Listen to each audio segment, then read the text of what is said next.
I'm just so happy my father had a chance to see his kids before he passed. I just want to say thank you. When her father fell ill, the American Red Cross was able to help get Veronica's brother home from the Navy to speak to his father one last time. It's thanks to your donations that we can connect military families when they need it most. Please donate today at redcross.org.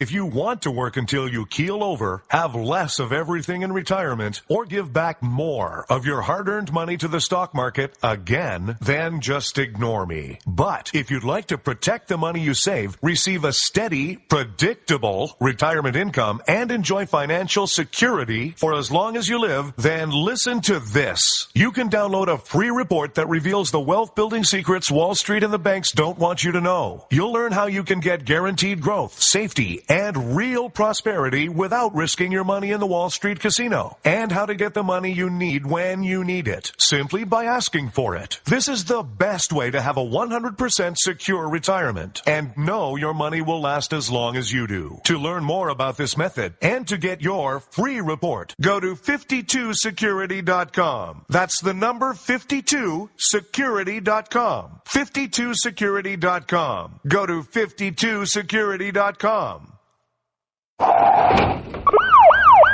Hurt or injured in a car accident? It can be hard to take the proper legal action after a car accident, but waiting can cost you more. The law requires car accident victims to assert claims promptly. You could lose out by simply waiting. Call 800-709-4667 right now to see what your claim could be worth when handled by a skilled attorney. With a lawyer fighting and speaking up for you, you could be entitled to a big cash award. Call 800-709-4667. That's 800-709-4667.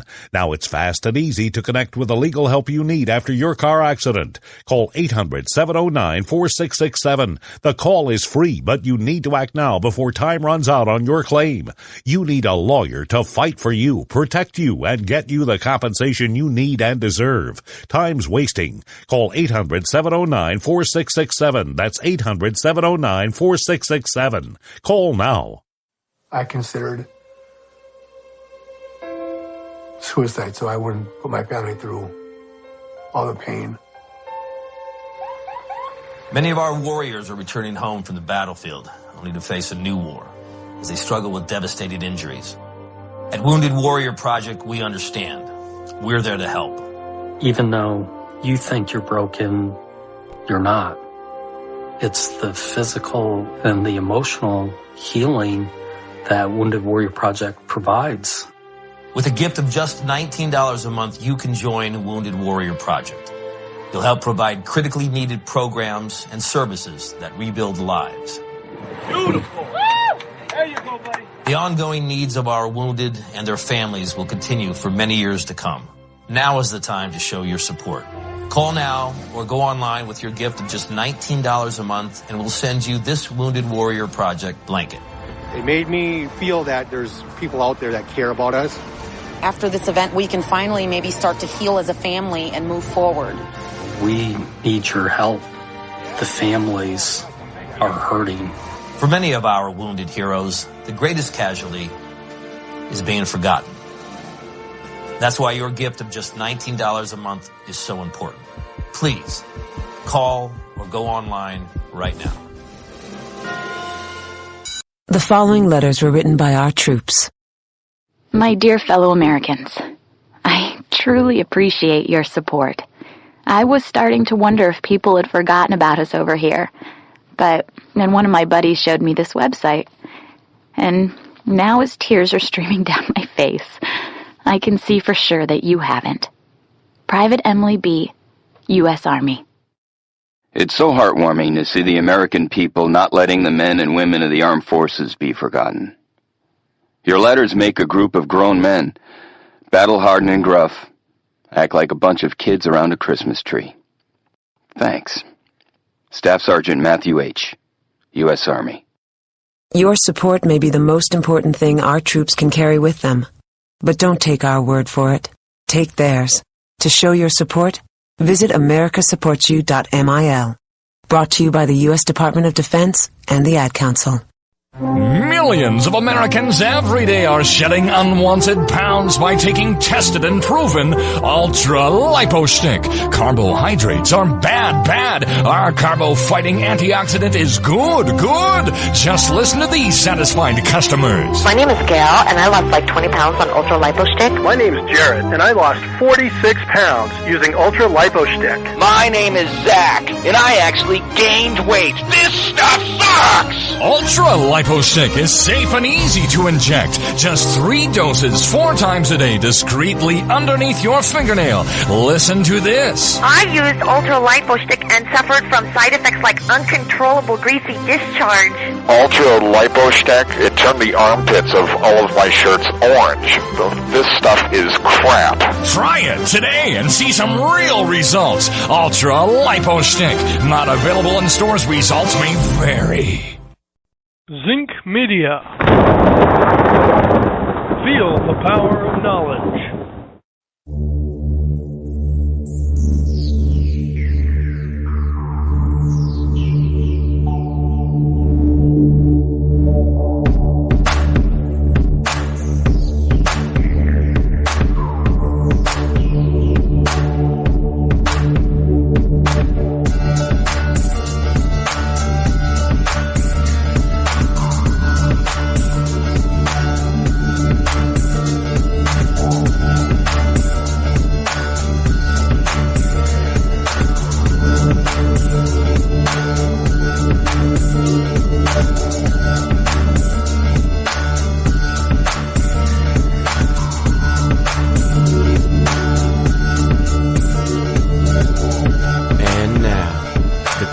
Most politically incorrect black man on the planet, Rod Eccles. Well, hello, my fellow Americans. It is I, your lovable host, El Rod, coming to you live from my bunkerized home studio somewhere within the great granite state of New Hampshire, where the state motto is still live free or die. It is not big government or bust. It is Wednesday, hump day for some of you, June the 10th in the year of our Lord 2015. As we march on along, the number that you could call if you wish to join me live tonight is 603-835-3224. That is 603-835-3224. It was a... Today was kind of, actually, for me, it was, I hope your day was wonderful. Today, for me, it was kind of a long day. You just get those, it was a hump day. You had to get over the hump. And I got over the hump. Although you will probably not notice it because I am a consummate professional, so I don't show it most of the time. But I am human. And I gotta tell you, ever since like Sunday, I have not been at 100% feeling my best. But, that's okay. Again, maybe it's this, maybe I'm getting allergies and as I get older, and this is what allergies feel like, I suppose. And now I know. So, and if this is the case, I don't like it. Well, hey, I'm human, just like everybody else. And so I will have to, I'll just have to deal with it. But what I'm not going to do at the moment is start loading myself up with drugs. I don't like drugs. So I will try to avoid drugs as long as possible. But, it is what it is. But, it will be...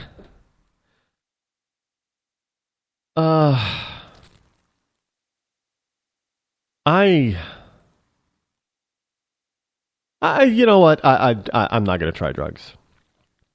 Not yet. Hopefully it won't be. I'm just not a person that likes to do drugs and take drugs and all that kind of stuff. But, it is what it is. And we'll see how it goes.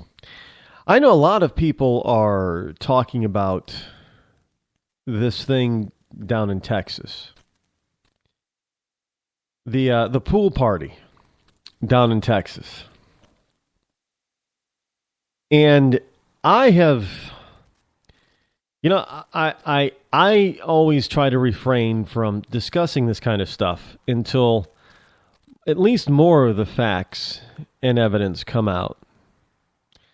And there is more fact and evidence that has come out. And for those of you who don't know what I'm talking about, that was at McKinney, Texas, and there's a pool party.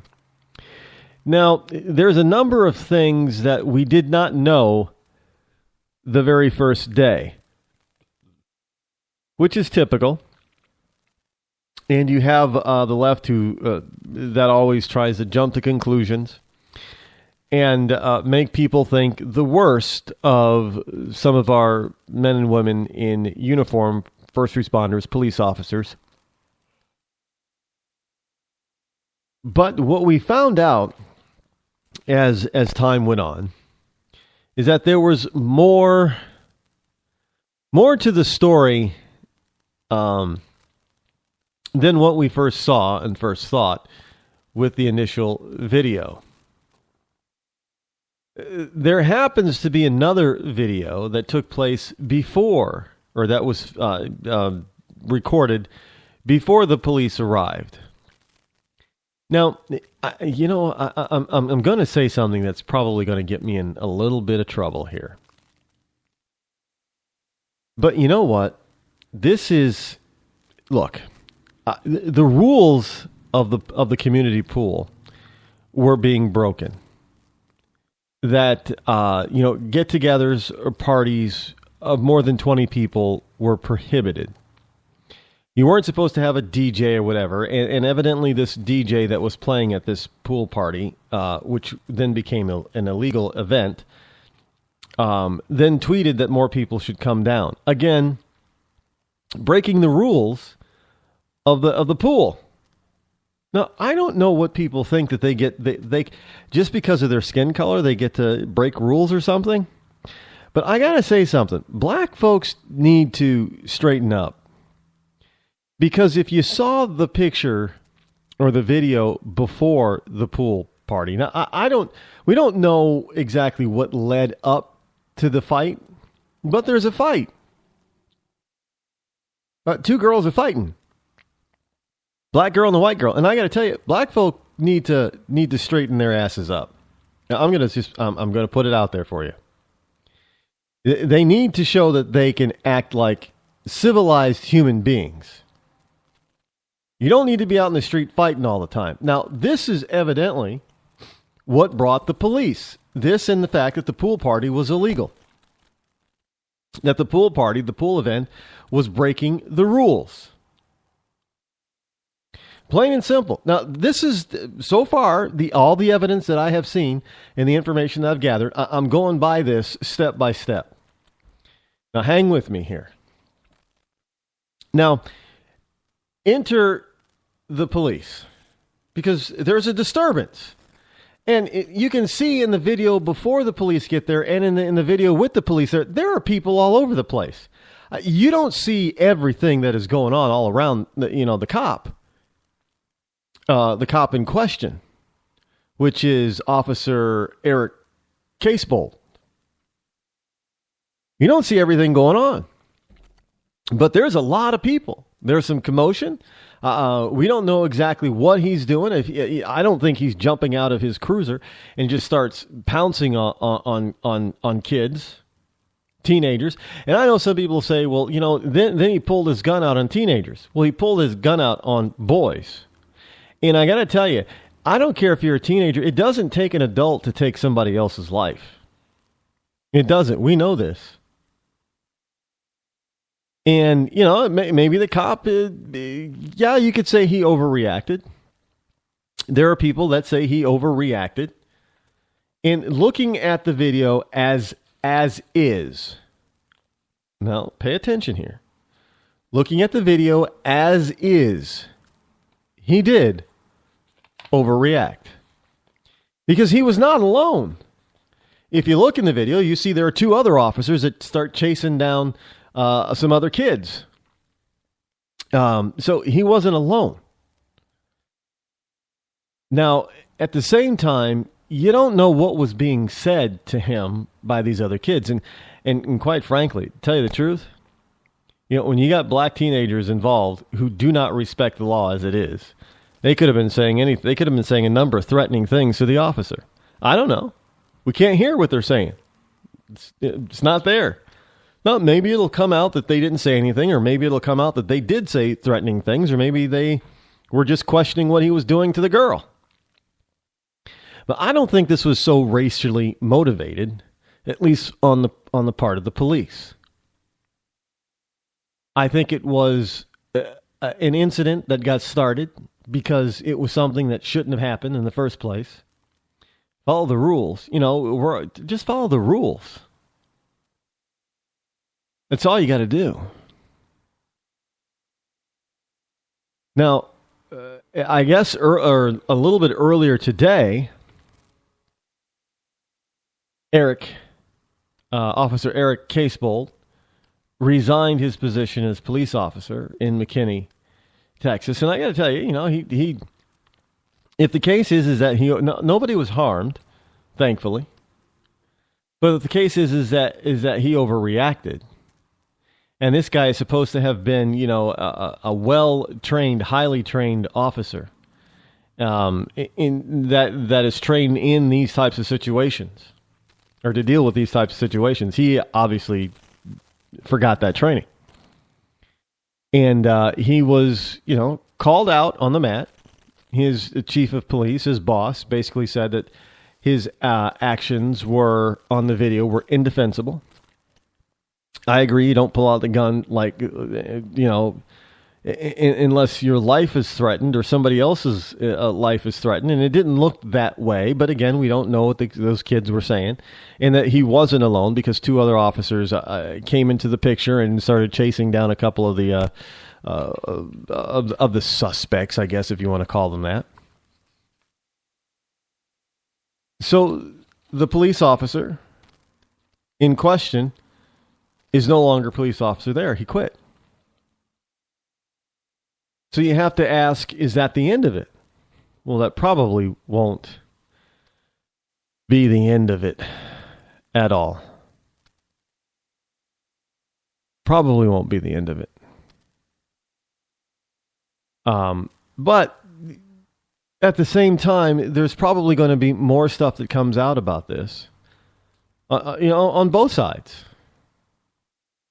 And I don't know which direction this is going to go. I can't tell you.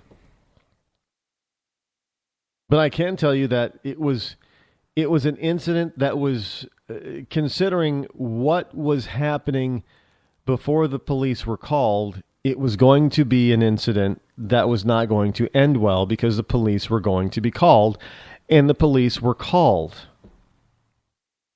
Now, again, look, I'm calling blacks out on the mat here. There are cases where there is true improper profiling, and there are cases that there are true police racism. I don't believe this is one of them. And you cannot just start yelling racism every time a cop shows up. You got to start acting civil. You got to start acting like you're civilized. You got to start acting like you're intelligent. Because, you got people out there, especially racists out there, who are saying that blacks are nothing more than animals. They're unintelligent. They're nothing but violence mongers. And by your actions, you prove them right.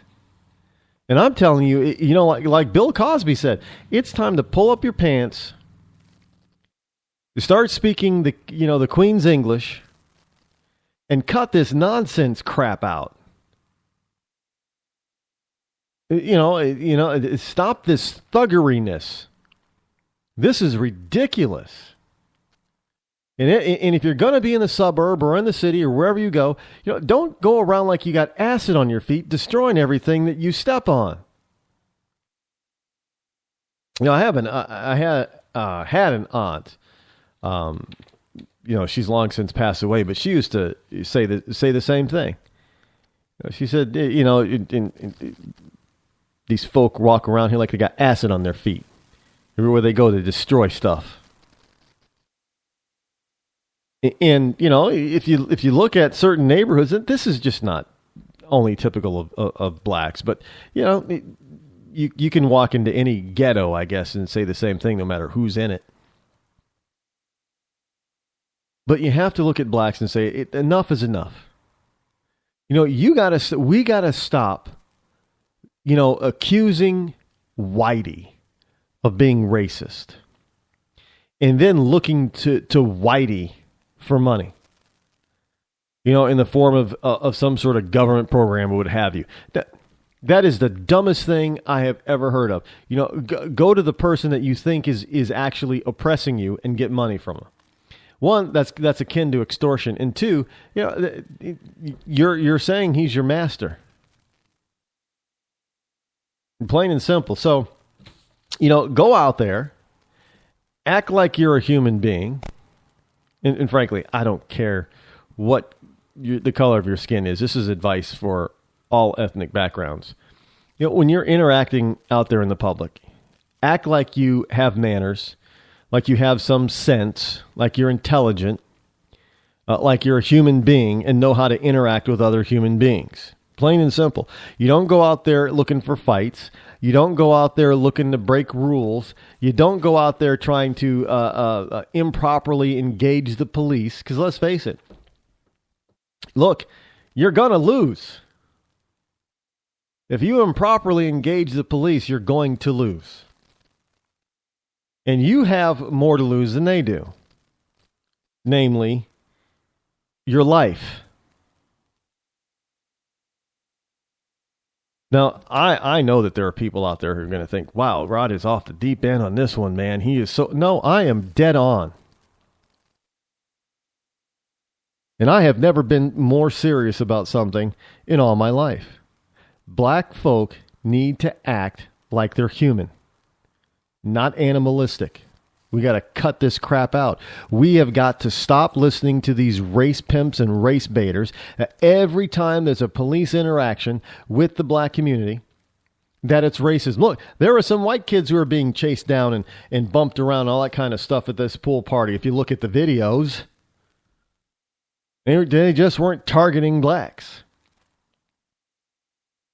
So, but you got to also say, it looks like that the girl that Eric Casebolt, now I could be right, it's hard to tell, but it looks like the girl that Eric Casebolt had pinned down was one of the girls involved in the fight in the previous video that happened before the cops arrived. Now, he probably wanted to talk to her, and she probably mouthed off or said something to him, because that's what they do. And then there you go. And I know people feel emboldened a lot of times because they look at video and they see some of these people, talking about how they put a cop in their place. Look, you got to be careful with that kind of crap. Because sometimes it's staged, for one. Some of it has been proven to be staged, and it's just not real. And sometimes it's not that the cops are just saying, okay, well, we'll just let you go. But they're busy with other matters, and they don't have time to deal with foolishness. And if they have no suspicion that you're hiding or doing anything illegal, they're going to let you go anyway. Now, you can be rude to a cop all you want, and if they don't have any suspicion to detain you, they're going to let you go. But you can facilitate the process by at least attempting to cooperate. You don't have to say a lot. You can just say, no officer, yes officer. And free to go. Am I being detained? I'm free to go, officer. Thank you. Pretty simple. You don't have to be rude. You don't have to be belligerent. Because you try that, you should do like the comedian Fluffy. Gabriel Iglesias, have fun with the cops. If they pull you over for some reason, try to make them laugh, have some fun. They would love that. Lighthearted traffic stop. Most likely, you get on a cop's good side And they're more likely to overlook certain things or give you a warning and not a ticket. And if anything, they might remember who you are for next time and not even bother you unless you're doing something flagrant. And be straightforward with them. Hey, know how fast you're going? No. I really don't. I thought I was doing the speed limit, but my head was in the clouds. I was thinking of something. Sorry, officer.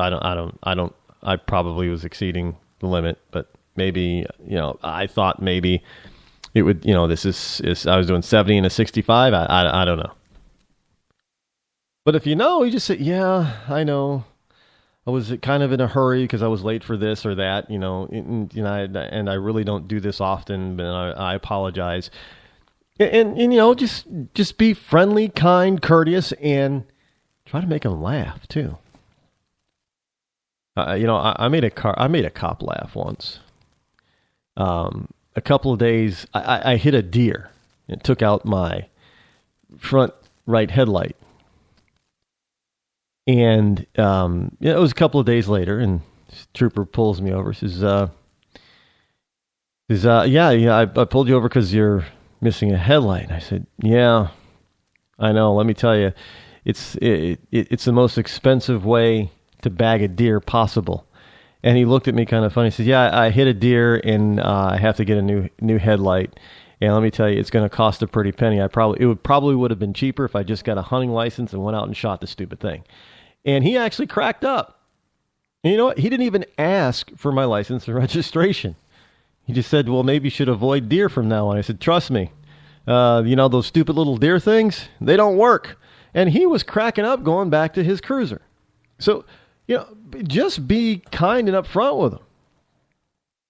They'll understand. They're human beings, for crying out loud. They can make mistakes just like the rest of us. Now, I don't care, what your training is. They can make a mistake just like the rest of us. But if you're going to act a fool, they're going to treat you like a fool. Plain and simple. If you're going to be utterly defensive and abusive, well, they're going to be abusive right back.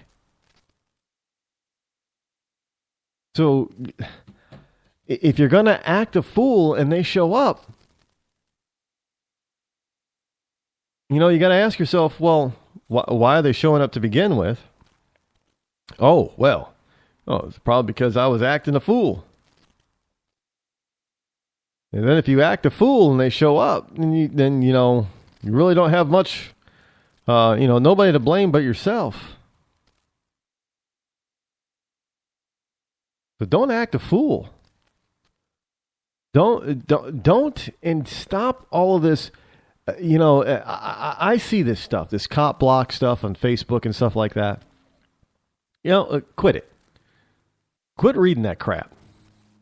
Because they don't give you both sides of the story. I firmly believe that it's not a bad thing. It's a good thing to film or video police officers doing their job. That's fine. But don't be using this stuff one-sided just to try to get the police in trouble, because it's going to backfire on you. It's going to backfire. And then one day when you really need them, and you probably will need them, they're not going to come as quickly as you thought they would. Or they may not be as understanding as you need them to be. So, yeah, sure, pull out your camera and start recording, but make sure that you understand that you're not getting the whole incident. And that when you start showing that around, you tell people, well, this is my point of view from when I started filming. Not this is what happened. Because evidently and obviously, such is the case in Texas. That first video, 7-minute video, that's not what happened. That's not the full story. We got somebody who shot some video earlier, before the cops got there. That gives us a more complete story, doesn't it? Oh, there's a fight, and they're not following the pool rules. Oh, well, maybe that's why the cops showed up.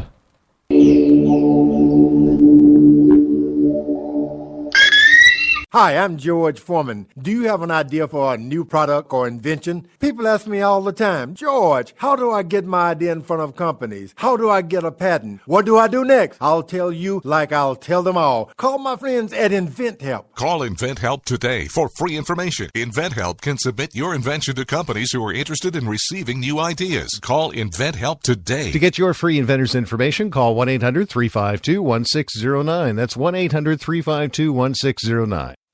If you want to work until you keel over, have less of everything in retirement, or give back more of your hard-earned money to the stock market again, then just ignore me. But if you'd like to protect the money you save, receive a steady, predictable retirement income, and enjoy financial security for as long as you live, then listen to this. You can download a free report that reveals the wealth-building secrets Wall Street and the banks don't want you to know. You'll learn how you can get guaranteed growth, safety, and real prosperity without risking your money in the Wall Street casino, and how to get the money you need when you need it, simply by asking for it. This is the best way to have a 100% secure retirement, and know your money will last as long as you do. To learn more about this method, and to get your free report, go to 52security.com. That's the number 52security.com. 52security.com. Go to 52security.com. Hurt or injured in a car accident? It can be hard to take the proper legal action after a car accident, but waiting can cost you more. The law requires car accident victims to assert claims promptly. You could lose out by simply waiting. Call 800-709-4667 right now to see what your claim could be worth when handled by a skilled attorney. With a lawyer fighting and speaking up for you, you could be entitled to a big cash award. Call 800-709-4667. That's 800-709-4667. Now it's fast and easy to connect with the legal help you need after your car accident. Call 800-709-4667. The call is free, but you need to act now before time runs out on your claim. You need a lawyer to fight for you, protect you, and get you the compensation you need and deserve. Time's wasting. Call 800-709-4667. That's 800-709-4667. Call now. I considered suicide so I wouldn't put my family through all the pain. Many of our warriors are returning home from the battlefield, only to face a new war as they struggle with devastating injuries. At Wounded Warrior Project, we understand. We're there to help. Even though you think you're broken, you're not. It's the physical and the emotional healing that Wounded Warrior Project provides. With a gift of just $19 a month, you can join Wounded Warrior Project. You'll help provide critically needed programs and services that rebuild lives. Beautiful. There you go, buddy. The ongoing needs of our wounded and their families will continue for many years to come. Now is the time to show your support.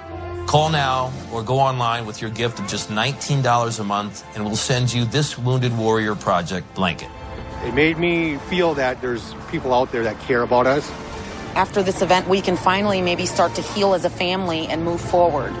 We need your help. The families are hurting. For many of our wounded heroes, the greatest casualty is being forgotten. That's why your gift of just $19 a month is so important. Please call or go online right now. You shouldn't have to pay to talk to the people closest to you, or the people who used to be. That's why Umbrella Wireless is proud to announce the new Friends, Family, and Recent Ex-Girlfriend plan. Now you'll get unlimited calls to your best buddy, your mom, or Cindy, once she realizes that you're seriously meant for each other and should stop screening your calls. Now the 30 minutes of agonizing silence where you're both afraid to hang up may drain your battery, but it won't drain your wallet. And you'll get unlimited calls just to check if she still cares enough to pick up, with no extra charges. With the Friends, Family, and Recent Ex-Girlfriend plan, your phone will automatically answer calls from your ex, because maybe she finally realizes that you're the only one for her and wants to get coffee sometime. Now, after lonely nights of looking at pictures of the road trip you took together when everything was great, your misspelled texts are absolutely free. The only thing you have to pay for is the booze. The Friends, Family, and Recent Ex-Girlfriend plan, because she wants you back. She just doesn't know it yet.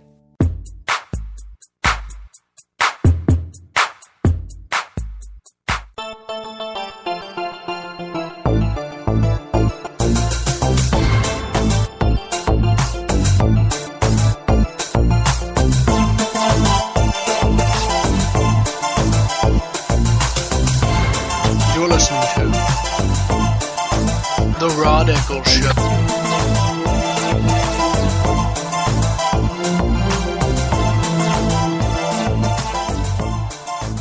And we are back.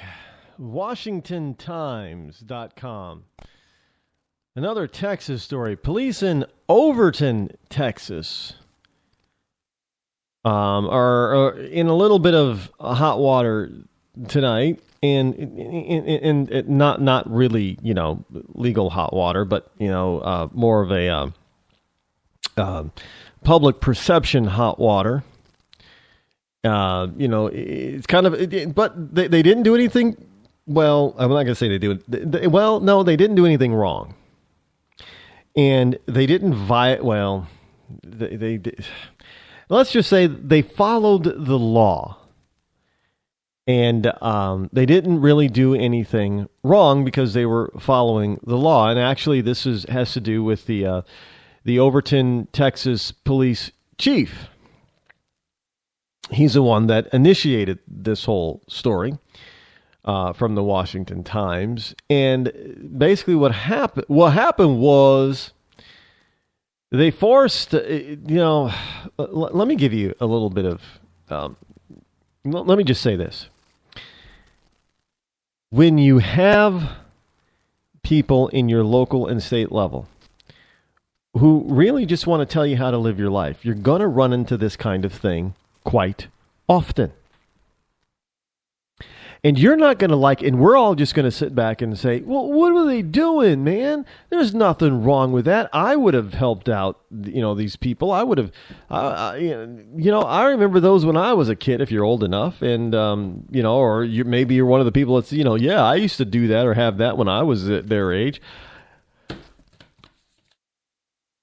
But when you start electing people who think that they know what's best for you, all around, and then they want to tell you how to achieve what's best, what they think is best for you, and they're doing it's in the name of public safety. That's what it is. Public, it's public. But police in Overton, Texas, forced a pair of little girls to shut down their makeshift lemonade stand after only an hour of doing business. Now, sisters Zoe and Andrea Green, 7 and 8, were trying to raise $105 for a Father's Day present to take their dad to Splash Kingdom. Now, the girls are always into making their own money, said their mother, Sandy Evans. Notice that their name is Green. Not sure either. We had kettle corn and lemonade, Zoe explained. Lemonade was for 50 cents, the kettle corn was $1, but if you got both, it was still just $1. She and her sister had been open for business about an hour on Monday and had made more than $25 when police showed up. A code enforcement officer and the chief of police said... she called me to the side and said we needed a permit. We needed a permit. Now, Texas House Bill 970 requires an inspection and permit for the sale of food that requires time and temperature control to prevent spoilage. Now, I don't. Does kettle corn require that? I don't. Probably the lemonade, right? I don't know. Now, she says, Miss Evans says, I think that's ridiculous. I think they're 7 and 8, and they're just trying to make money for their own cause. Now, Police Chief Clyde Carter explained, we have to follow by the state health guidelines. They have to have a permit if they're going to do the lemonade stands. Now, you got to understand, in order to get the permit, you got to have all kinds of, code stuff, up to code. You got to have the equipment. You got to have power. You got to have a building. It's got to be, certain types of equipment, commercial equipment or restaurant grade equipment, and it has to be zoned properly. So the girls would never be able to, even if they got a permit, I don't think they'd ever be able to open up a lemonade stand. I mean, this is just ridiculous. Remember, people used to do that all the time. As kids, they'd have lemonade stands, you can't even have in many communities across this country now, even just a water stand. I remember lemonade stands. Come on. People know what lemonade stands are. And you would have, now I don't remember selling kettle corn. I think that's more of at least in the Northeast, it's more of a newer creation, in the past 10 or 15 years or so for kettle corn, which is very good, by the way. But you might have had things like, cookies, home-baked cookies. Well, you can't do that, obviously. Mrs. Fields, I think, got to start basically in a roadside stand, something like this. And, there are businesses that did. They got started just basically by being, roadside stand. Now, a lot of people are trying to figure out, well, how could this possibly happen? She said, because the police chief, Clyde Carter, explained, we have to follow by the state health guidelines. They have to have a permit if they're going to do the lemonade stands. Now, Overton City Manager Charles Cunningham said selling lemonade at a stand is illegal according to state law. So there you go. They couldn't selling lemonade. It was just illegal. This is not a city ordinance, but a state law that we must enforce. We are not out looking for people selling lemonade. But in this case, the police chief was driving around and saw them in the road and stopped due to safety concerns. Now, Mr. Cunningham said the department spends most of their days looking for serious crime, but this was an exception. Now, I think this was just happenstance thing and not something our police do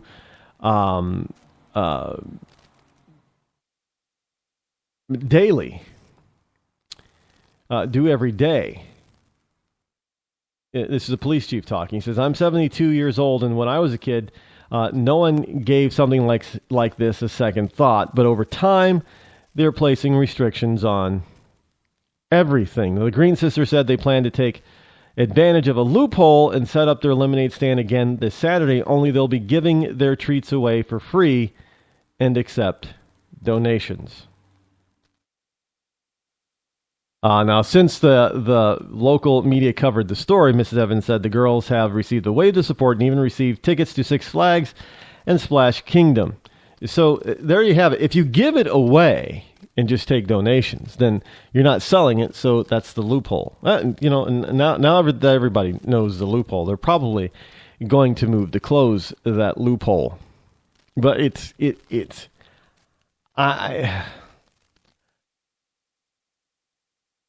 I don't know where society goes or what makes society think that they should, pick on the smallest of us all. In this particular case, we're doing, the left always says, well, we're doing all of this to protect the children. Well, in this case, the children want to be enterprising and they want to do stuff for themselves. And they're not being allowed to. I mean, they have to, what they're being taught is, hey, look for loopholes all over the place. That's what you have to do, is just look for the loopholes.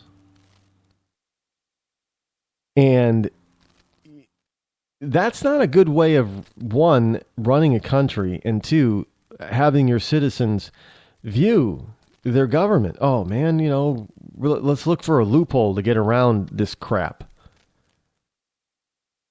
That probably means that the law should not be a law or a regulation in the first place.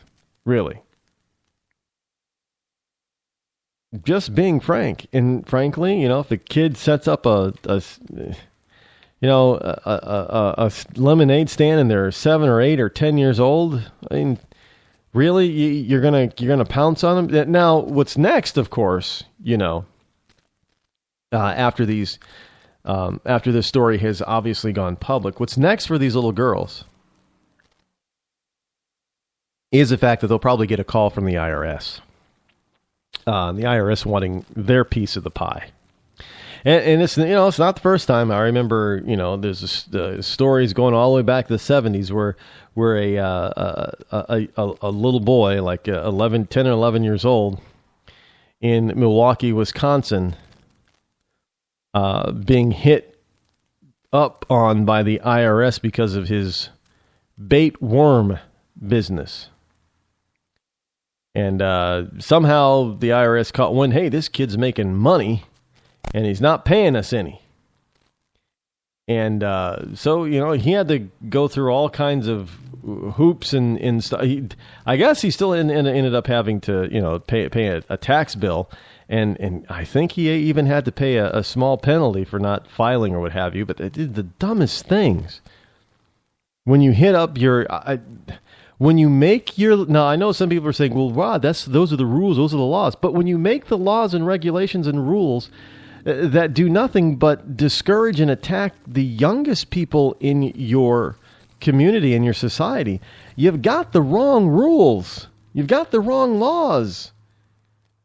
They need to be changed. No, look, I understand that there has to be some sort of, regulation on this kind of stuff. Otherwise, parents could just say, well, it's my kid's business. So there's got to be some sort of qualifier of sure, but you just don't start shutting kids down simply because, well, we just want to protect people. And then, and then forcing them to look for loopholes because, you teach a kid that this is how things get done. This is how you become successful is by, trying to skirt the law. Then you're just going to create problems in the future with that particular person because they're just going to learn, yeah, we can skirt the law. We can slide by, or this is a gray area that we can sort of, take advantage of. And before you know it, they're probably ending up on American Greed or something like that. Really. This is not how you run a country, not a free country. Not how you run a free country. Hey, folks, yesterday there was somebody here that I introduced to you. His name was Sam. Now, I actually got somebody sending me an email today asking me, I didn't know you could have somebody in your bunkerized home studio. Let me just say, Sam is not a real person. Per se. I mean, he is real, but he's not a real person. And if you wanted, I don't know, there was another person that wanted to know who Sam was. Well, his name is Samuel E. Buford. And he is the young nephew, or the younger nephew. Samuel E. Justice. And he is the nephew of Buford T. Justice. Now, for those of you who do not know Buford T. Justice, you're going to have to go back and watch the Smokey and the Bandit historical documents. That's right. Buford T. Justice was the sheriff that was chasing down Bandit. He chased him across state lines and all that kind of stuff. And that's a true story, by the way, for those of you who didn't know. Smokey and the Bandit. It's all true. It was that's real footage of what actually happened back then. Just so you know. And Sam is actually Samuel E. Justice. Now I'm told that the E in his name stands for Eagle. Samuel Eagle Justice. Now, I haven't seen his birth certificate, so I'm going to believe him. And he's retired. He's retired now. As he tells me, he's been a sheriff in 3 different states, 3 different counties in 3 different states. Now I don't know how you do that, but he's an American's American, and he's a man's man, and he's a sheriff's sheriff. And and that type of stuff runs in his blood. Sam E. Justice is his name, and he'll be around from time to time. He likes to sit around in the bunkerized home studio now and just sort of observe what's going on. But I'll let him speak from time to time. Every now and then you'll hear him. But yes, we have Sam, and you know, there are other people that you hear me talk about every once in a while. But Sam is cool. He's cool for an older guy. He's not bad. Just I wonder how many people are going to be sending me emails about that one. It's kind of funny though. You know, when you start hitting, when you start getting recognized. By the way, speaking of being recognized, tomorrow over, or I should say, down in Eaton, Massachusetts at 7 p.m.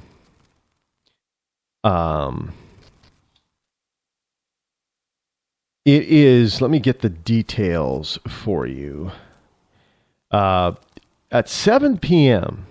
tomorrow, I will at the Easton Republican. I'll be speaking for the Easton Republican Town Committee in Easton, Massachusetts, which is down by Foxborough, Massachusetts. For those of you who don't know where that is, you know the Patriots play it in Foxborough. At 7 p.m. at the Nonprofit Management Center located on Belmont Street in Easton. And I think you can get more information, is it EastonRepublicanTownCommittee.com or .org or something like that. Just look it up. The chair over there is Patty Locke, L-O-C-K-E. And I'll be giving a rip-roaring keynote, so you're going to want to be out there. And if you're close by, just come visit, see me. No, you will not see Sam E. Justice there, but you will see your lovable host out there. So the program tomorrow, if you can't make it out there, is going to be a best of show here on the air. But we'll be back on Friday. And got other stuff coming. Don't forget to check out rodeccles.net. Because that'll give you. I think there's a schedule over there of events, and we're at, like I said before, we're adding events. So you're going to want to keep track of that, as well as don't forget to add me on Facebook. Spreaker. If you go over to Spreaker, you can favor or follow the program over there on Spreaker, and you can follow the Spreaker link over on rodeccles.net. Bernie Sanders was irked. He got irked. Bernie Sanders got irked by none other than NPR, National Public Radio. Because he was asked the question, or actually it was more like a statement. You have dual citizenship with Israel. Now, the reason why I bring this up, it isn't because that Bernie Sanders is a Jew with dual citizenship with Israel, which is not true, by the way, but that's not the reason why I'm bringing this up. I'm bringing it up because the host, the NPR host, Diane Rehm, R-E-H-M, was doing an interview with Senator Sanders, who's also running for the Democratic nomination for President of the United States, and he is hot on the heels of Hillary Clinton to steal it from the nomination from her. But she says, without matter of factly, Senator, you have dual citizenship with Israel, and this was earlier today, and Sanders immediately jumped in saying, no, I do not have dual citizenship with Israel. I'm an American. I don't know where that question came from. And it wasn't even a question, actually. If there was a question there, he didn't allow her to ask it because he jumped in. He says, I'm an American citizen, and I have visited Israel on a couple of occasions. No, I am an American citizen, period. Now, Rehm explained that she saw Sanders' name on a list of people with dual citizenship. Again, Sanders took offense to the comment. He said, that's some of the nonsense that goes on in the internet, but that is absolutely not true, he said. Now, Rehm then asked Sanders if he knew of any members of Congress who hold dual citizenship with Israel, and Sanders replied, I honestly don't know, but I have read that on the internet. He said, my dad came to this country from Poland at the age of 17 without a nickel in his pocket.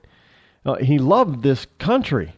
He says, I get offended a little bit by that comment, and I know it's been on the internet, and I'm obviously an American citizen, and I do not have any dual citizenship. Now, later on Wednesday, Rehm issued an apology on her show's Facebook page.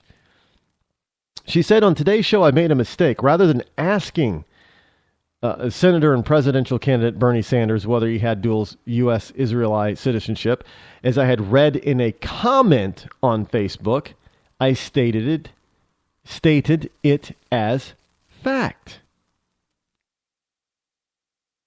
Now, here's the problem.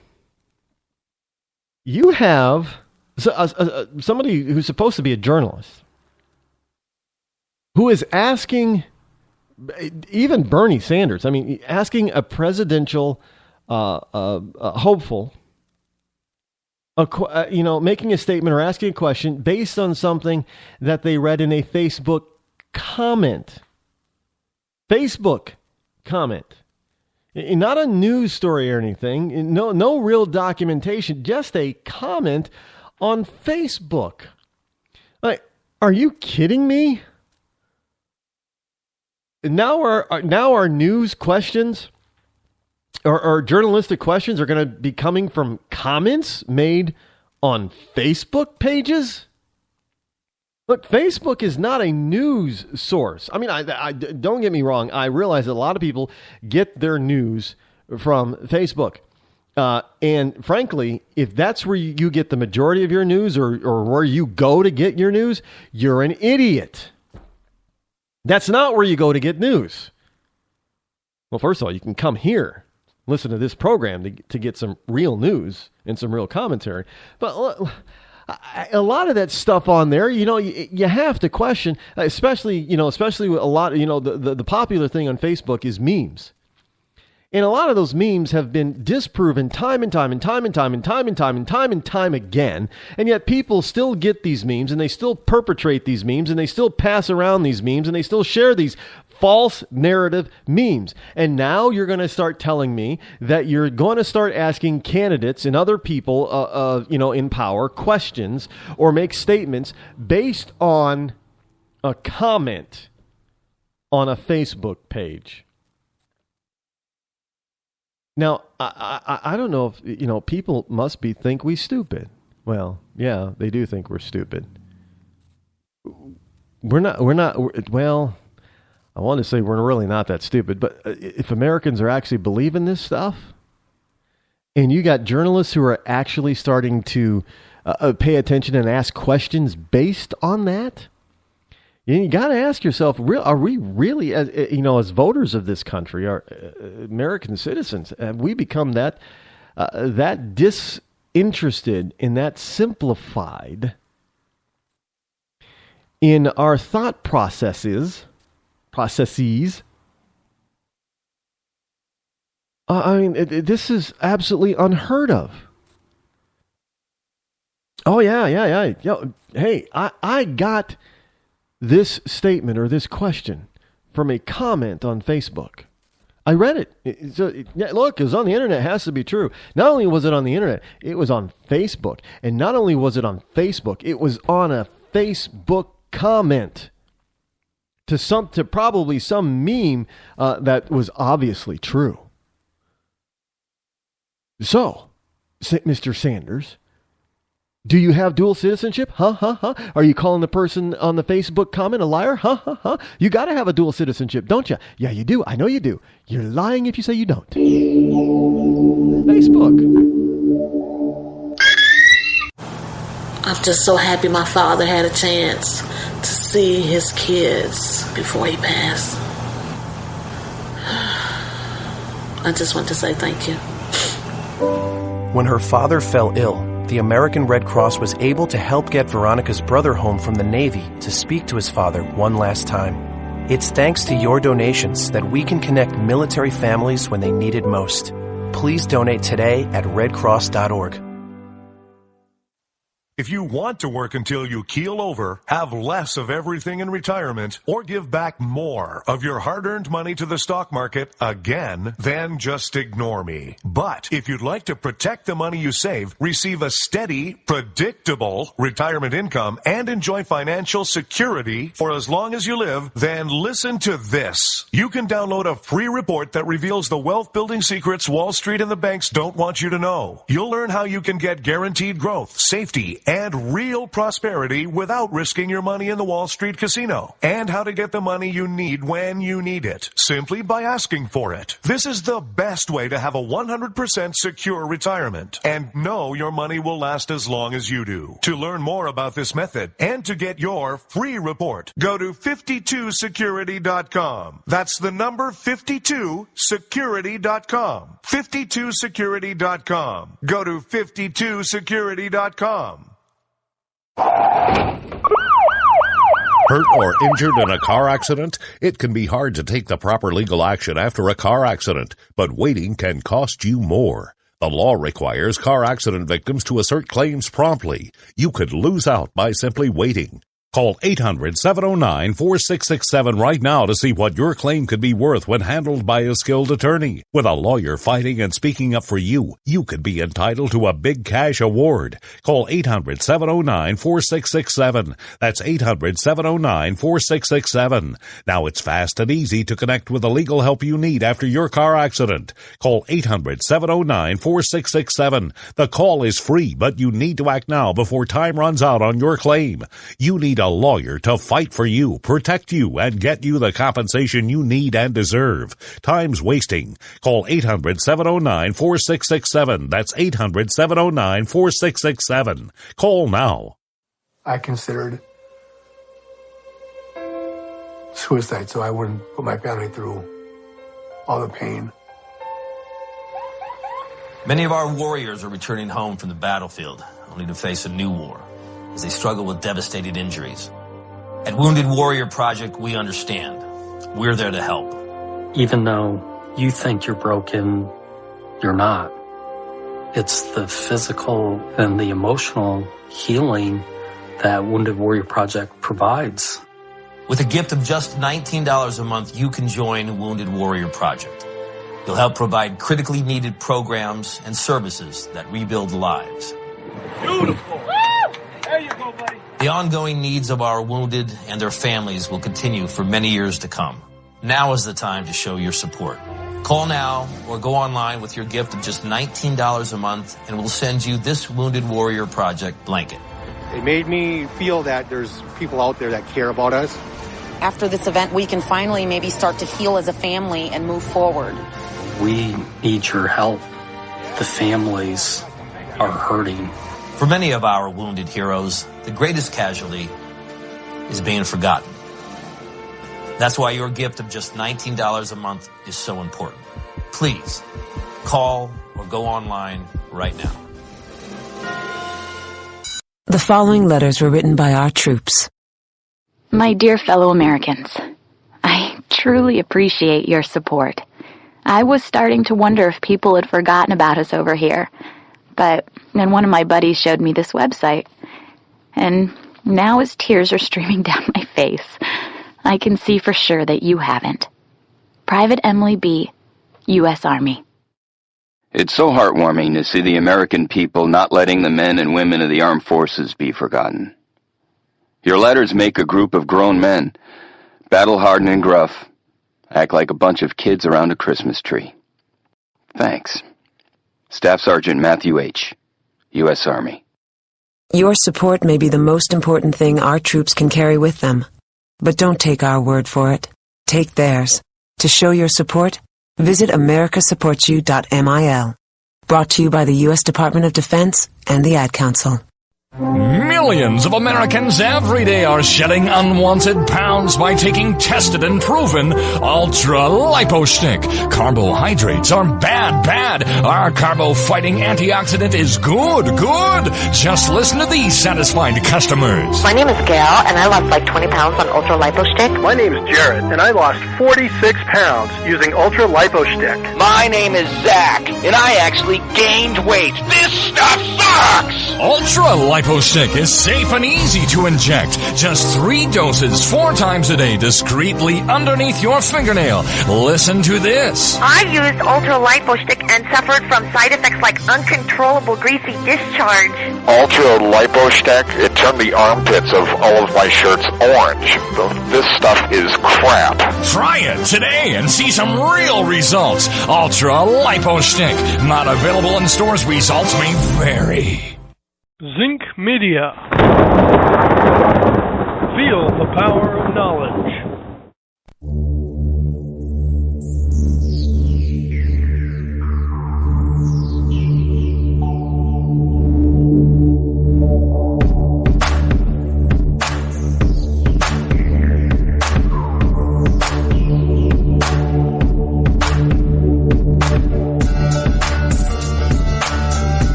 Most politically incorrect black man on the planet, Rod Eccles. You know, I just gotta tell you something. Yeah, this is Sam here. And this man over here, Rod, he is like one of the greatest Americans I have ever met. This is why it is a privilege to sit here with him doing his show. When in here in the bunkerized homes, you know, this bunkerized home studio, this is awesome, man. I would just wish all of y'all could see it. And you know something else? For those of you who, you know, I just sort of get on people. I get on them because I want them to understand that America is the best country that there is. Man, it's the best country. There ain't nothing but, and I have seen the best and the worst of Americans throughout my long, illustrious career. And so is my Uncle Buford. Yeah, he's been out there chasing them, and you know, he's still chasing them from his grave. Let me tell you, God bless him, rest his soul, Buford, Uncle Buford, you're a beautiful man. And this guy right here that I'm sitting right next to, Rod. Yeah, he's a beautiful man. He's a beautiful American. And he don't speak none of that Spaniard language. He only speaks American. Let me just tell you that right now. He speaks American. That's all. I'm just telling you, guys, listen. He only speaks American. Thank you, Sam. Hello, my fellow Americans. It is I, your lovable host, L. Rod, coming to you live from my bunkerized home studio somewhere in the great Granite State of New Hampshire, where the state motto is live free or die. It is not big government or bust. I kind of like that title. Yeah, and it's, if you wish to call me tonight, it is 603-835-3224. It is Wednesday Hump Day, June the 10th in the year of our Lord 2015. And yeah, you know, Sam's a great guy. Gotta love Sam. You'll be hearing more from Sam as time goes on.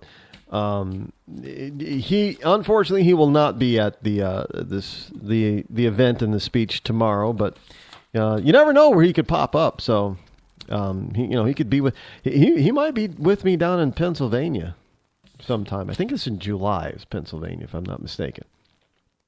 I'll be in Pennsylvania, a couple of towns in Pennsylvania, a couple events in 1 week. Yeah, I'll be busy.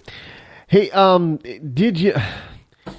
You know, I told you last night about the Rubio boat and how the New York Times was, you know, calling out Rubio about his evidently $80,000 little dingy speedboat. Excuse me. That's not really a speedboat. Well, it has come out that Marco Rubio's boat is nothing more than a modest 24-foot Edgewater 245cc. It's basically a fishing boat. It's not even really a speedboat. Now, I know when people think of speedboat, they're probably thinking like, the cigarette boats and things like that. No. And they're jumping on Rubio for, hey, this could be the presidential yacht. The president used to have a yacht. And then I forget which president got rid of it because it was just, ridiculously too expensive. And the Secret Service didn't like it anyway. But I'll have to do some research to find out which president got rid of the presidential yacht. I don't know why. The president doesn't need a yacht. He can just get on an aircraft carrier. Aircraft carrier should probably have a presidential suite or something, and I don't know. Maybe it's the captain's bunk. But the New York Times got on Marco Rubio for having this. He lives in Florida, for crying out loud. He's a senator from Florida. What Floridian that lives on or near the water doesn't have a boat? And even if it's just a little dinghy. Even if it's just a little, what do they call it? A nutshell dinghy. You're going to have a boat if I lived in Florida, I'd have a boat. It doesn't make any sense not to. As long as you can afford it. And evidently Rubio can afford it. He wasn't doing anything extravagant. He paid off all his student loans, dug himself out of debt, worked his way out of debt, paid it off, and then he purchased a boat.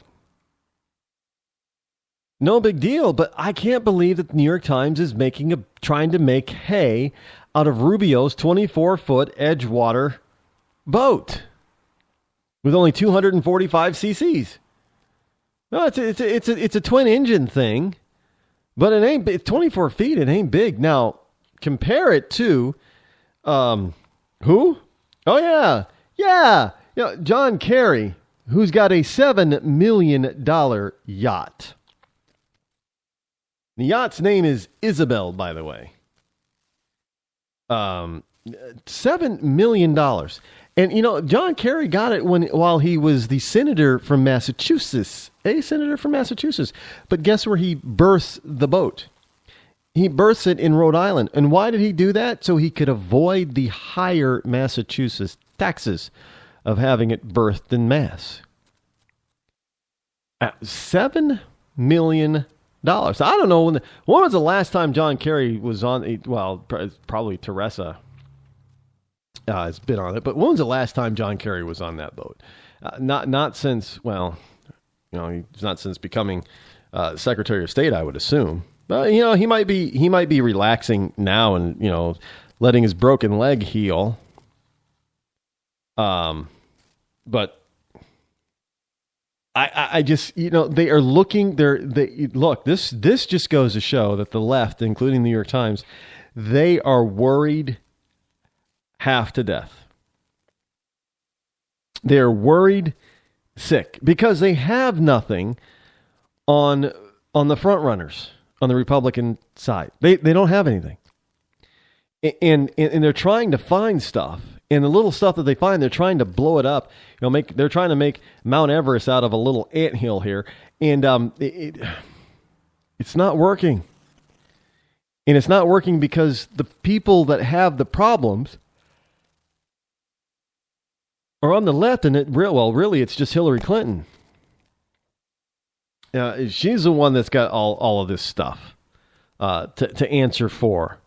And then the problem is that if you go after somebody on the right, and none of them have the things that those who are serving on the left have.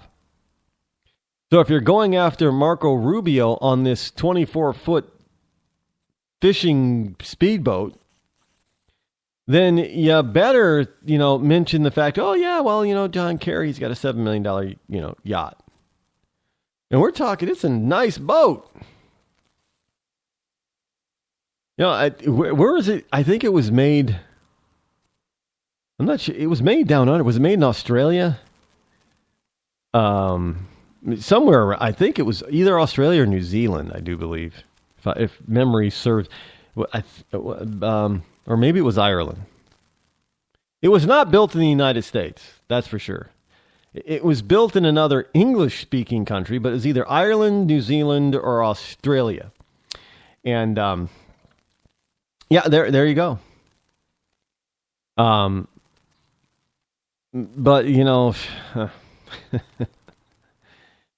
it is what it is. The New York Times is taking it on the chin on this one, actually.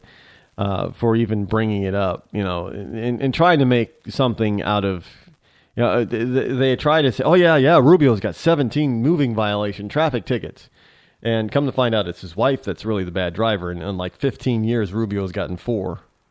The rest are his wife, and it was over like a 15 or 17 year period. They made it sound like, well, yeah, he got over the last 2 years, or while he's been senator, they got 17 traffic violation. No.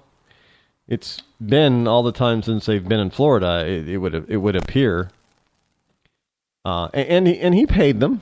He didn't even try to use any position that he may have had in government at the time to try not to pay these things. And he didn't say, "Do you know who I am?"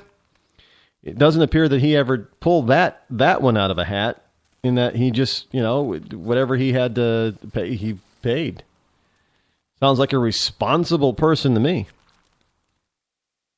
But again, they're just trying to find anything that they possibly can on these people. I don't know. Maybe they'll dig up something. Where are they going to dig up in Lindsey Graham? They're going to dig up Lindsey Graham is gay because he's single. I actually got something about Lindsey Graham here, about him being single, now that I mention it. Lindsey Graham is a bachelor. And he's a rather soft-spoken Southern gentleman, with that soft-spoken Southern gentleman type of voice, and I'm sure there are plenty of people that have often thought, well, maybe Lindsey, with that name Lindsey, maybe Lindsey likes boys or something. I don't know, but I don't think that is true. But even if it is, so what?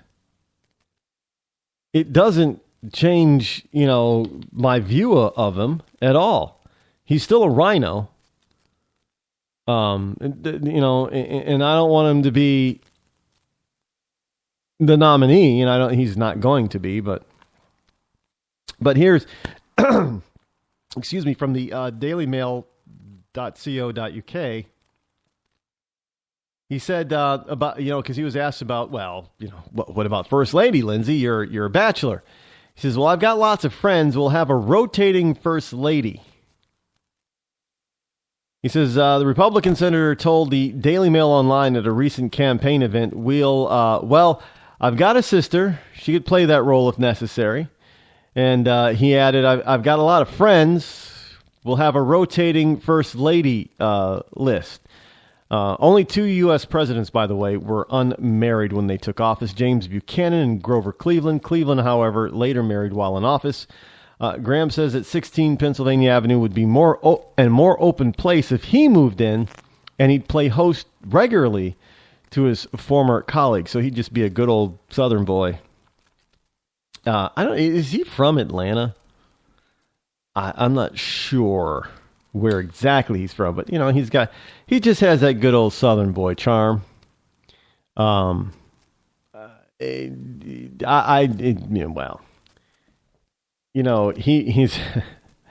his sister, I guess, could act as First Lady if she wanted, but she's married, I do believe. But sure, why not? Dolly Madison played First Lady for Buchanan, I do believe. Well, he acted, Madison was married, but, she did certain things that a First Lady would do if he had one. I don't know. Some people might say that, being a bachelor might be a good thing for the president, because then he wouldn't be distracted. But then, we've had movies about that, haven't we? I think,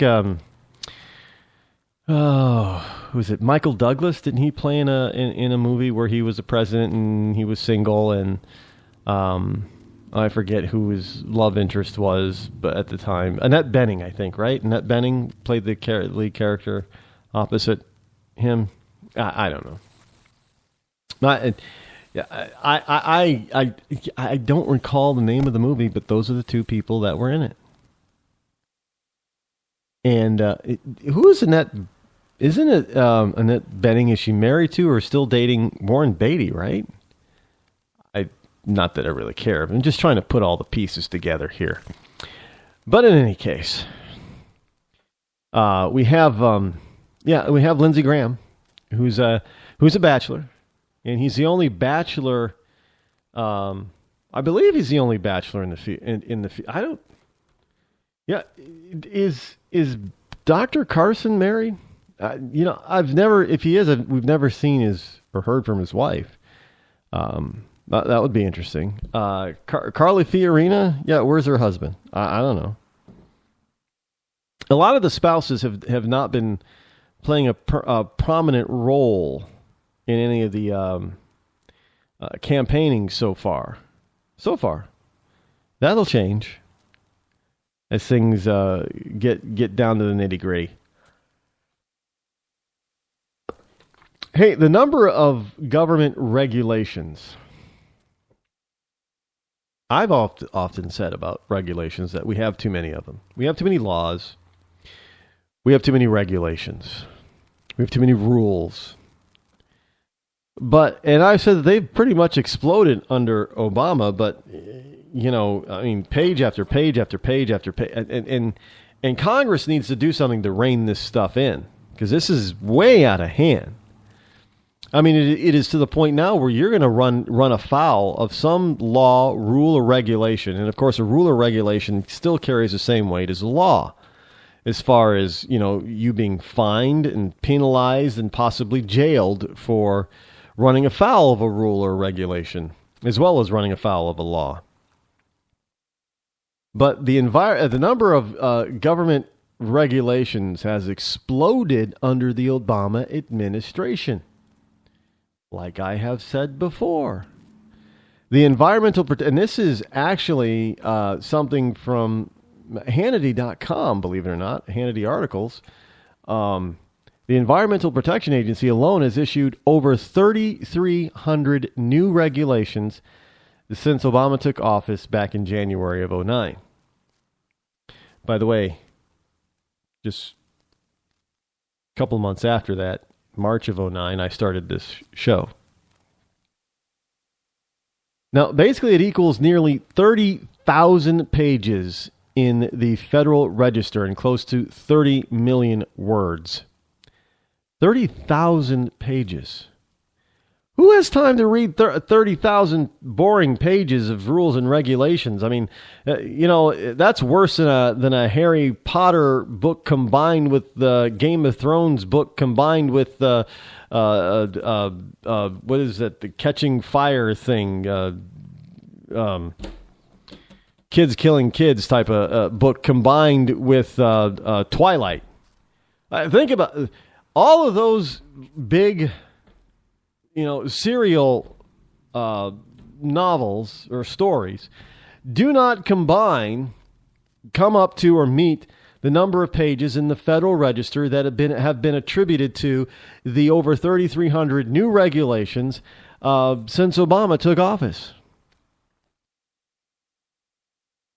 It's Hunger Games. That's it. Thank you.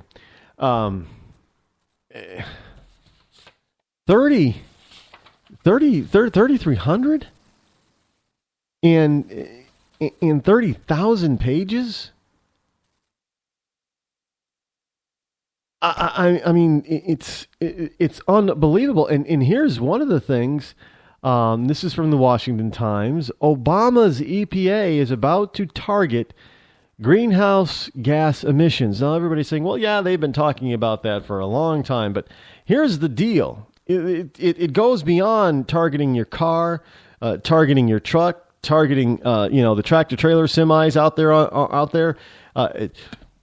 it goes beyond attacking coal plants and gas-powered electric producing plants. Oh, it goes way past all those. And it is now going to target specifically greenhouse gas emissions from jet aircraft.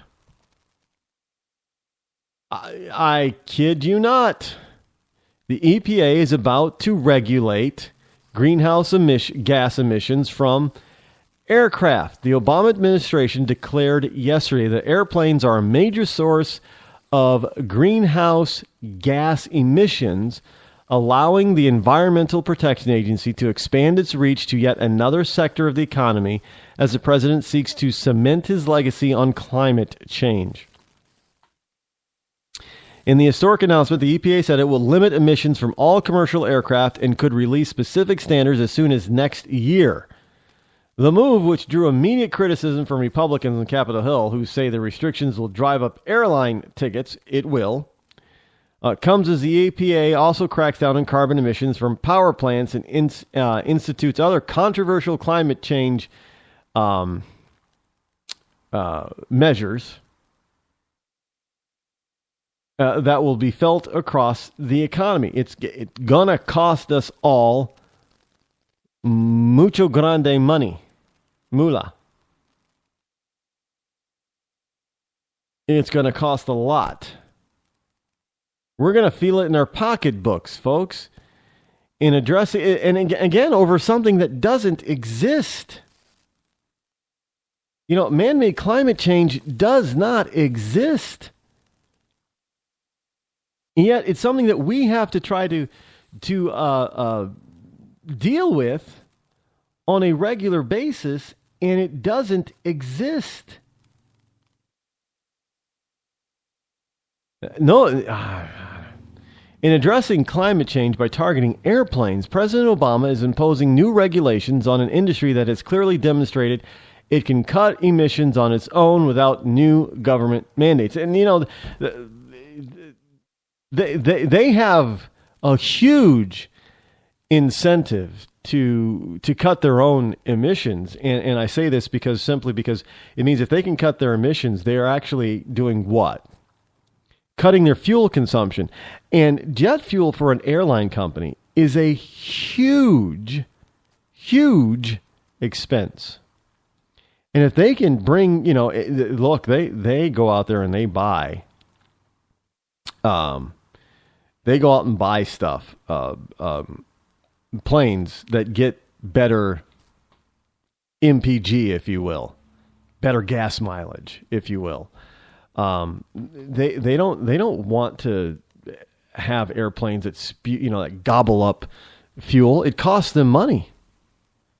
I mean, that is fuel is their number one expense, and then they have labor, but fuel is huge, and that has a direct impact on the cost of your ticket. Now, if they have to keep buying new planes or new engines or to fit some of these stupid regulations that are going to come out from a bunch of bureaucrats that know nothing about the airline industry, yes, you can better believe that your airline tickets are going to go up, and it's going to, the cheap routes and the cheap flights, they're probably going to go away. It's going to hurt the airline industry. Well, that's probably what Obama is trying to do. If you're going to fly into this country, you're going to have certain, certain gas mileage, if you will. And it's amazing that people will, look, I told you that this guy was going to double down on his radicalism. And all you got to do, you better buckle in, because this is just the beginning. This is not the end of this stuff. We still got another year and a half to go with this guy. Anything is possible with Obama. And, you better just buckle down, buckle in, and get ready to go along for the ride, because he's about to put you through your paces like it's a major new roller coaster ride. And unfortunately, unlike a roller coaster ride, which most of us probably love, this is a ride that's going to be more like a ride of horror. Most of us are not going to like it. Even many of those on the left, they're not going to like it either. Hi, I'm George Foreman. Do you have an idea for a new product or invention? People ask me all the time, George, how do I get my idea in front of companies? How do I get a patent? What do I do next? I'll tell you like I'll tell them all. Call my friends at InventHelp. Call InventHelp today for free information. InventHelp can submit your invention to companies who are interested in receiving new ideas. Call InventHelp today. To get your free inventor's information, call 1-800-352-1609. That's 1-800-352-1609. If you want to work until you keel over, have less of everything in retirement, or give back more of your hard-earned money to the stock market again, then just ignore me. But if you'd like to protect the money you save, receive a steady, predictable retirement income, and enjoy financial security for as long as you live, then listen to this. You can download a free report that reveals the wealth-building secrets Wall Street and the banks don't want you to know. You'll learn how you can get guaranteed growth, safety, and real prosperity without risking your money in the Wall Street casino, and how to get the money you need when you need it, simply by asking for it. This is the best way to have a 100% secure retirement and know your money will last as long as you do. To learn more about this method and to get your free report, go to 52security.com. That's the number 52security.com. 52security.com. Go to 52security.com. Hurt or injured in a car accident? It can be hard to take the proper legal action after a car accident, but waiting can cost you more. The law requires car accident victims to assert claims promptly. You could lose out by simply waiting. Call 800-709-4667 right now to see what your claim could be worth when handled by a skilled attorney. With a lawyer fighting and speaking up for you, you could be entitled to a big cash award. Call 800-709-4667. That's 800-709-4667. Now it's fast and easy to connect with the legal help you need after your car accident. Call 800-709-4667. The call is free, but you need to act now before time runs out on your claim. You need a lawyer to fight for you, protect you, and get you the compensation you need and deserve. Time's wasting. Call 800-709-4667. That's 800-709-4667. Call now. I considered suicide so I wouldn't put my family through all the pain. Many of our warriors are returning home from the battlefield, only to face a new war as they struggle with devastating injuries. At Wounded Warrior Project, we understand. We're there to help. Even though you think you're broken, you're not. It's the physical and the emotional healing that Wounded Warrior Project provides. With a gift of just $19 a month, you can join Wounded Warrior Project. You'll help provide critically needed programs and services that rebuild lives. Beautiful. There you go, buddy. The ongoing needs of our wounded and their families will continue for many years to come. Now is the time to show your support. Call now or go online with your gift of just $19 a month, and we'll send you this Wounded Warrior Project blanket. It made me feel that there's people out there that care about us. After this event, we can finally maybe start to heal as a family and move forward. We need your help. The families are hurting. For many of our wounded heroes, the greatest casualty is being forgotten. That's why your gift of just $19 a month is so important. Please call or go online right now.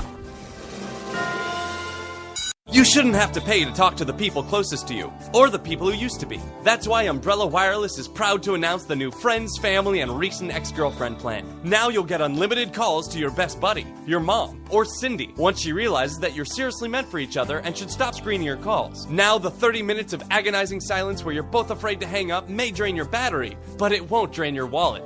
And you'll get unlimited calls just to check if she still cares enough to pick up, with no extra charges. With the Friends, Family, and Recent Ex-Girlfriend plan, your phone will automatically answer calls from your ex, because maybe she finally realizes that you're the only one for her and wants to get coffee sometime. Now, after lonely nights of looking at pictures of the road trip you took together when everything was great, your misspelled texts are absolutely free. The only thing you have to pay for is the booze. The Friends, Family, and Recent Ex-Girlfriend plan, because she wants you back. She just doesn't know it yet.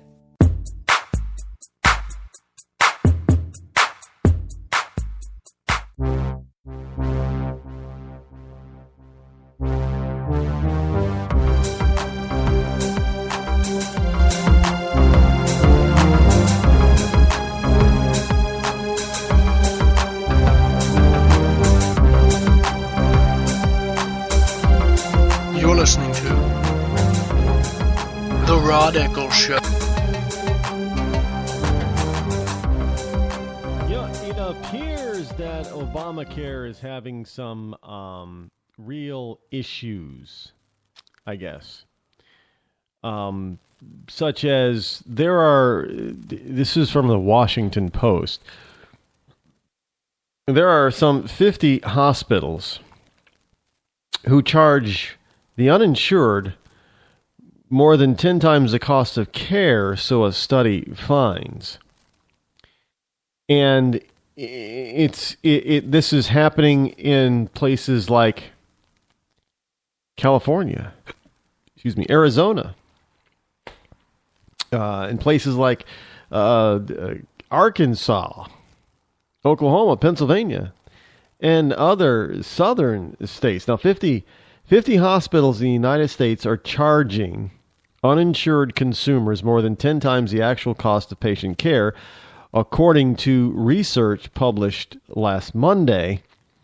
All but one of the facilities are owned by for-profit entities, and the largest number of hospitals, 20 of them, are in Florida. For the most part, researchers said the hospitals with the highest markups are not in pricey neighborhoods or big cities where the market might explain the higher prices. Now, topping the list is North Okaloosa Medical Center, a 110-bed facility in the Florida Panhandle, about an hour outside of Pensacola.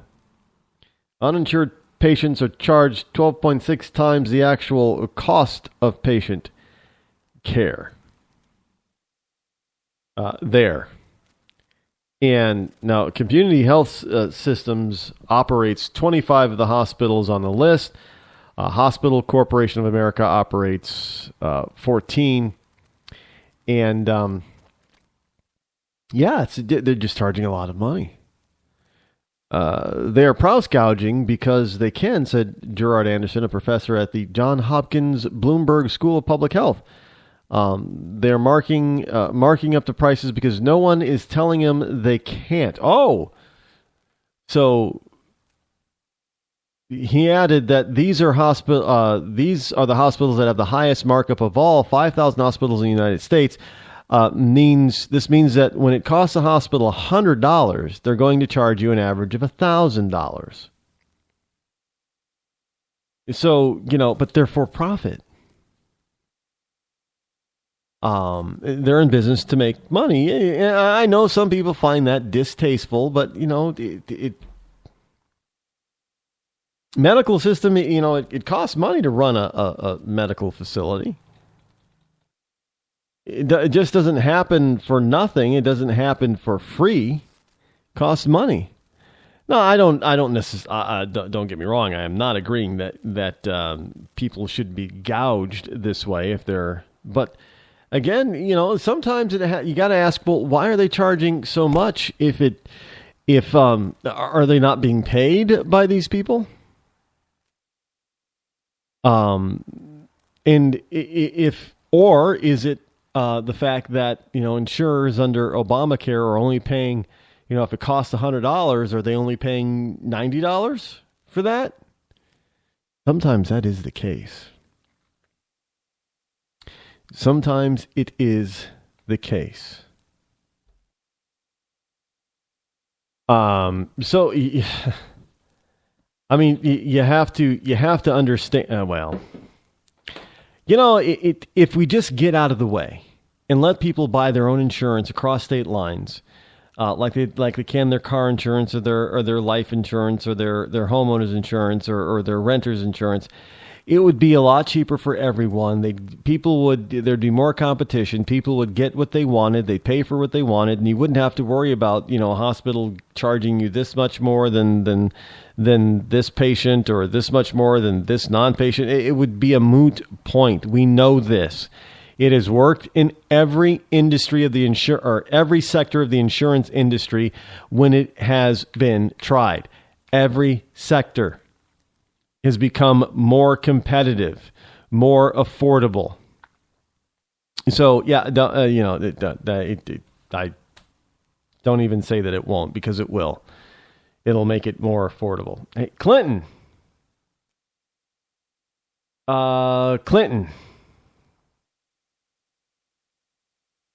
Clinton is out there preparing to, I guess, relaunch her launch or launch her launch, or she's launching her launch of the launch that she launched back in April, but that wasn't the real launch. So the real launch is coming up because, the false launch in April wasn't the real launch, because in May, when she could have had a real launch, she didn't have a real launch then. That was just another false launch or a temporary launch or a partial launch. Who knows?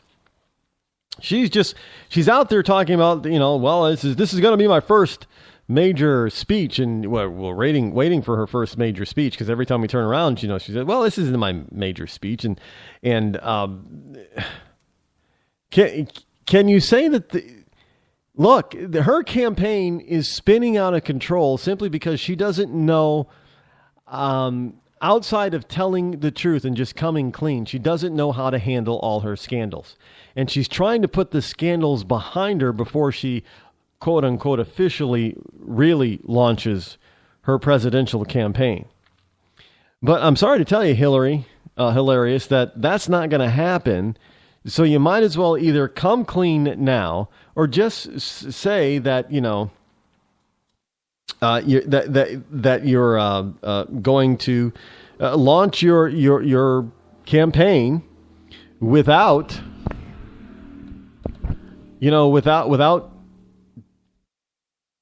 acknowledging your shortcomings, I guess. I mean, this is comical, actually, that she continues to be out there in act. Well, she's not even acting. Well, she's not acting presidential. She's acting like, she's a queen or something. I don't have to answer your questions. No, I'm above answering your questions of, you silly reporter. You silly journalists think that I have to answer questions that you might have. I will give you the questions that you're going to ask me, and then I will give you varied, intelligent, well thought out responses to those pre-planned questions. You don't get to ask me any question you want. No, because I'm above that. I mean, this is how she's acting, really. Mrs. Clinton is, I don't know where these people get this arrogance from. It is just beyond me how these leftists have this level of arrogance that is beyond arrogance. I mean, it is a level of narcissism that is just, I don't know where it comes from. I'm not even sure how it gets to the point where they have it. None of it really makes any. How do you get to the point where you think, when you're running for president of the United States, that you think that you don't have to answer questions? I mean, the American people,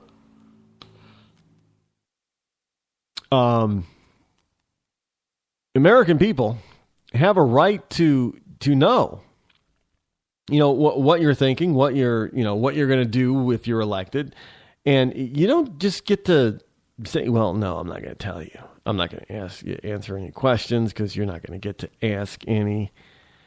I mean, it's unbelievable. Clinton is she's a very harsh woman.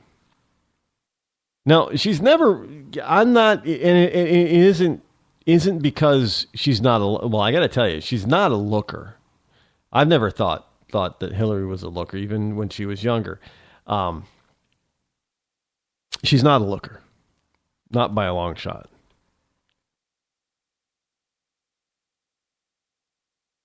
So it is,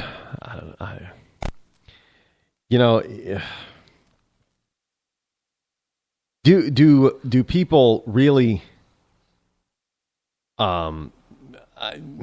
it is just so hard to, I know what I want to say about this woman, but I don't know if I should. And the reason why I say I don't know if I should, because it's more than harsh. I mean, it's a critique of her that I believe is absolutely on point, but it's not. It is beyond not nice. It's beyond the realm of, what has been normal for, when you pick apart a presidential candidate. I don't want to look or sound like a liberal. Accent sounds like when they're dealing with a conservative, but I got to tell you, we can't allow this woman. We can't even really allow her to get the Democratic nomination. I know some people are saying, "Well, yeah, let her get the nomination because we'll trounce her." No, but see, that's kind of what we said about Obama, and lo and behold, now we're dealing with his second term. We cannot risk letting this woman be able to step foot in the Oval Office. Yeah, I don't know what y'all are worried about. I'm not going to be in the Oval. Well, I'll probably be in the Oval Office when she's not in there, but I'll just be going over the glory days. I won't be making policy. Well, maybe I will, because I am the brains in the whole operation when it comes to politics and stuff like that. Hillary's got her strengths. She can be a pit bull. I know she can be a pit bull, but you know what? I'm the man. And you're going to want me back in that Oval Office when the shit hits the fan. I'm telling you right now. She may be the president, but I'll be the one. I'll be the one calling the shots. You can better believe it, buddy. Do we really want them back in the White House? Can we afford to have them in the White House? I don't think so. I think if she even gets close, there is just no way she should even be close to getting into the White House. We've got to make sure that she is trounced so badly and booted to the curb so harshly that others who are similar to her, like Bernie Sanders and Elizabeth Warren, won't even think about picking up the torch. I mean, this is just, it's nonsensical, folks. This woman, she's, in my book, she's a criminal. And she should be put on trial for high crimes and misdemeanors. She should be put on trial and let a jury, let all the facts come out and let a jury decide her fate. She shouldn't be running for president. She should be looking for a lawyer. After all, I think they still have the Clinton. They can afford it now. Back when Bill was in the White House, maybe they were a little tight for cash when Bill was in all that legal trouble, but they can afford it now. They got the buku bucks. We're talking millions upon millions upon millions. If they spent $10 million on a Hillary defense, they wouldn't even. I mean, hell, Bill gets $500,000 or more per speech, and I don't know how many he does a year, but for crying out loud, he only doesn't have to do many. A month's worth, and he's got that bill taken care of. Pun intended. As long as he stays off Orgy Island and other places like that, and he just, I got to work, pay the bills. I got to pay the bills. If I charge $500,000, I got to pay the bills. I mean, I saw something earlier today that talked about how former presidents typically, as they age out of the White House. In other words, the longer they're out of the White House, the lower their speaking fees tend to get, because they start to become more and more irrelevant and less in demand. So their speaking fees lower. But bills are the only ones that have gone up, which is really weird. Flies in the face of precedents in history. The Bill he left office, 2001? And here we are in 2015. And he's commanding more today than he did back then. And, now they have this Clinton Family Foundation, and their daughter and her husband were able to purchase, a $10 million abode in New York City? Hey, $10 million for Chelsea? Seriously? And you want to tell me there's no shenanigans going on there? I'm sorry. There needs to be a full-fledged... If this were talk about American greed. The Clintons have put on a beautiful scam as far as I'm concerned. This could be one of the biggest... if they ever did a full investigation, could be one of the biggest scams ever perpetrated on the people of the planet, not just here in America. Well, because, there are other dignitaries, governments, and other foreign people involved in donating money to this couple and their foundation and paying for, their speeches and whatnot. So there's a lot that's there. And I think that there really I'm calling for a full-fledged, full-on investigation of this woman and her husband. And I hate to say it, but, let's face it. Chelsea. I find it hard to believe that she would be totally innocent and non-complicit in all of this when she's, what was it that I think $600,000 is her salary for the Clinton, running the Clinton Foundation, family foundation, or being running some part of it or what have you. $600,000 buying a $10 million home. Hello? She's got to be complicit in some of this stuff. Again, I'm not. I don't know. I'm not sure. But shouldn't we not find out? And should we not find out before she gets the nomination? Well, I guess we could let her get the nomination and then make sure we do the full-blown investigation and uncover everything, force her to resign, and then who are the Democrats going to put forth? That'll learn them a lesson. Don't try this crap. Hey, kids, don't try this at home. So, we could go down the list of things. Let's see. I don't know, suspicious behaviors and things like that when she's back at the Rose Law Firm. How did she turn? Was there insider trading? I don't think we really investigated that fully. Vince Foster's apparent suicide. I don't think that the right people did a full, thorough investigation of that incident. And we go to, she tried to be a little bit more quiet when she was senator. She didn't really accomplish anything, but then she became Secretary of State. And all of a sudden, the Clinton Foundation, and there's this pay-to-play thing that comes out. And people just want to say, well, it's no big deal. While she's a Secretary of State, we've got Benghazi. We've got, a poor reset with Russia. What was that all about? Was there some pay-to-play influence there, to screw up that reset, as she calls it? Resetting Russia? I mean, there are a number of different things going way, way back that we have not gotten full clarification or full, complete answers on. We need to get full, complete. And look, we have got the New York Times, for crying out loud, looking into Marco Rubio's meager finances. And yet they're not even touching how the Clintons went from dead broke leaving the White House to being some of the richest people in the country, worth millions upon millions of dollars. Really, how did that happen? They didn't have any jobs. Well, she was senator, but that paid less than $200,000 a year. So they didn't have any jobs. And the president's, his retirement salary as what is that? 200? He gets $300,000 a year. So, even at $500,000 a year for not really working, that's pretty incredible. Actually, wish I could do that. Huh. Well, yeah, they wrote a couple of books, got huge advances for the books, and I know Hillary's didn't do squat.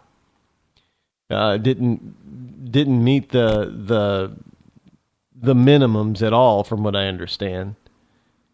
Didn't meet the advance that she got. Guess the publisher lost on that one.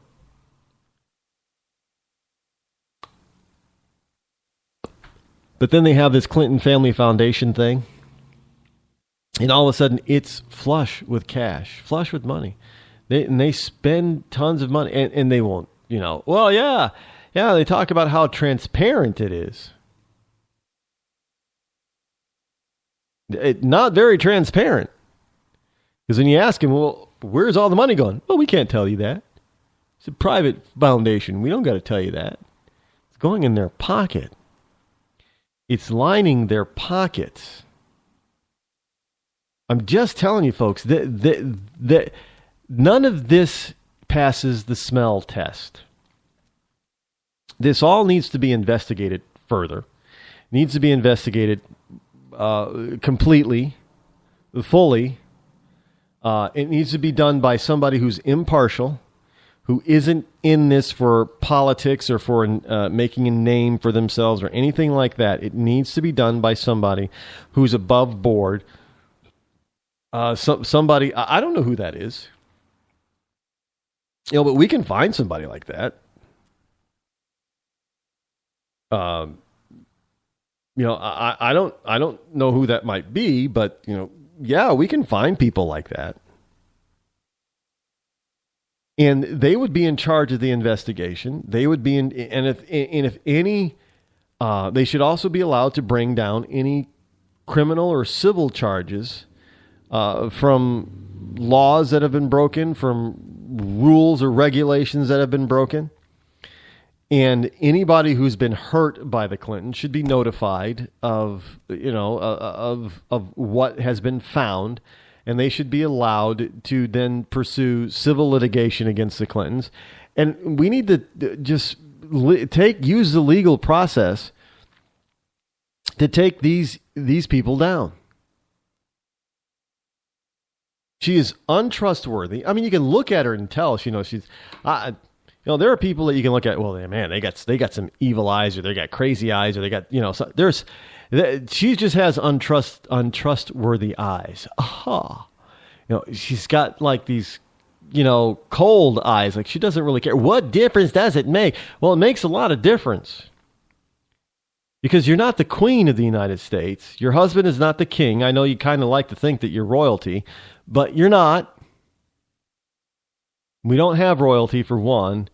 And two, I don't think either one of you are related to royalty, so let's not even pretend. Not about royalty. It's about loyalty. And the only loyalty that these two have, the Clintons have, are... And I'm not even going to say, well, yeah, it is loyalty to each other, but loyalty to their finances, their money, their power. That's all they're all about. Hey, folks, don't forget, tomorrow I will be out in Easton, Massachusetts. But for now, we are out of time. So this is Rod Eccles, along with Sam over there. I'll be back here live on Friday. Until then, I'm Rod Eccles. This has been the Rod Eccles Show. I'm out.